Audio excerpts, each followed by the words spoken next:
Hey everyone, James Niggemeyer here. Thank you for tuning back into my YouTube channel. Today I want to talk about poppers, topwater popper or chugger type baits, some modifications, some tips and tricks that you can do to your poppers to get a few more bass into the boat.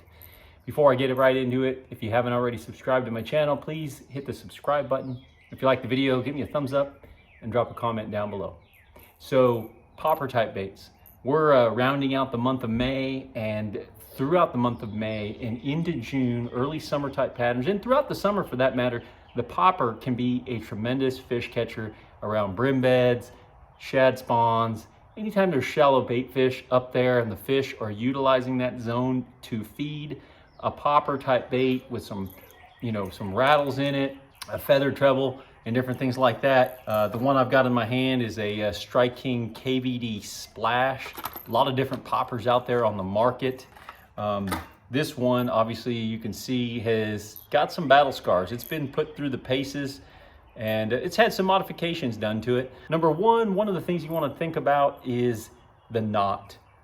I really didn't tie a loop knot for years and years and years, but once I did, I really enjoyed the action that you can get from a loop knot that makes your topwater easier to walk, move, chug, spit, and those types of things. It just has more of a freeing action. It looks more natural as opposed to tying that knot right down on the eye of the bait, and it kind of locks it, makes it more rigid. And so number one, I definitely would say, put that loop knot in front of that popper. Remove the split ring before you do that. Number two, generally these baits come with a size 6 treble hook, both front and back. I'm going to say number one, just go ahead and remove that size 6 and put on a size 4.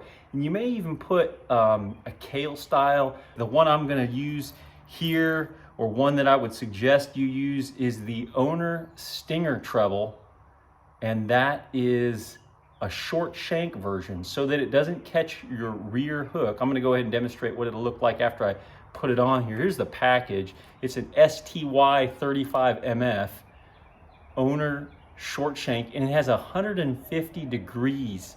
But basically what you have is a hook that enables the points to be more in a position to hook the fish when they bite. I'm going to go ahead and put that on. Okay, so that's what I mean right there. The hook design is such that even if the hook is lying up against the bait or laying up against the bait, the points are still really exposed. I think you can see that.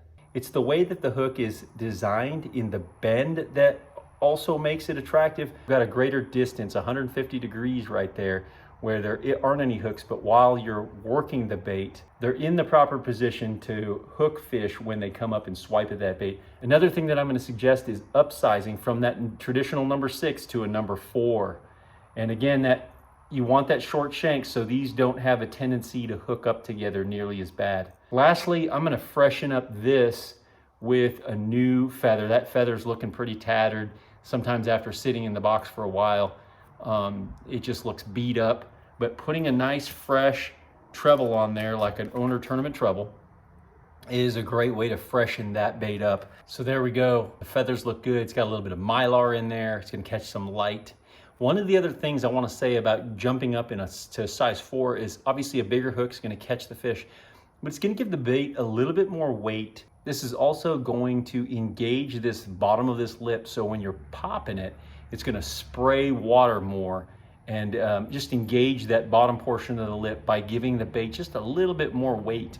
But it's not going to kill the action. It's enough weight where it enables the lip to kind of catch more water, but it doesn't deaden the action while it's sitting there. So size 4, and then I just stick with this traditional size 6, that feathered treble that the bait typically comes with. Another thing, if you don't have this style hook, I would suggest going with a red one on the belly. I've done that a lot with my walking baits, but I also will do it with my popper type baits as well.